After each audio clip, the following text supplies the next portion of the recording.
SIR নিয়ে অযথা আতঙ্ক সৃষ্টি করার চেষ্টা করছে তৃণমূল, এমনটাই অভিযোগ করলেন বিজেপি নেত্রী লকেট চট্টোপাধ্যায়।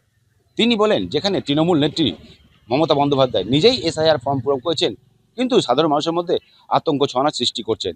কেউ অন্য কারণে মৃত্যু হলে এসআইআর এর নাম জড়িয়ে দেওয়া হচ্ছে, এসআইআর এর লাইন দিয়ে মৃত্যু হচ্ছে, এমনটা অভিযোগ তোলেন। কিন্তু যুবসাথী প্রকল্পে অনেকেই তো লাইন দিচ্ছে, সেখানে কিন্তু কিছু বলা হচ্ছে না। সব মিলিয়ে এই এসআইআর নিয়ে রাজনৈতিক চাপানোতরে কিন্তু 2026 বিধানসভা নির্বাচনের আগে যথেষ্ট উত্তপ্ত পরিস্থিতি সৃষ্টি হতে চলেছে, এমনটা কিন্তু মনে করছে রাজনৈতিক মহল।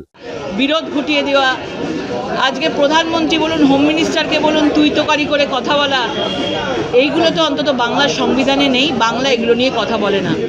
আর এবং বাঙালি বাঙালি করে তৃণমূল যে প্রচার করছে, আজকে এতগুলো শ্রমিক মারা গেছে সেই কারখানায় আনন্দপুরে, একটাও কোনো কথা তিনি বলেননি।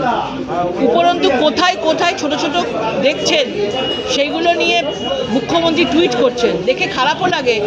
আজকে ওয়াও মোমো থেকে 20 জনের 30 জনের যে শ্রমিক মারা গেল, পচা গলা দেহ বেরিয়ে এলো, তার জন্য কিন্তু উনি একটাও টুইট বা একটাও শোক প্রকাশ করেননি, এবং একটাও উনি স্তম্ভিত হওয়ার মতন কোনো টুইট উনি লেখেননি।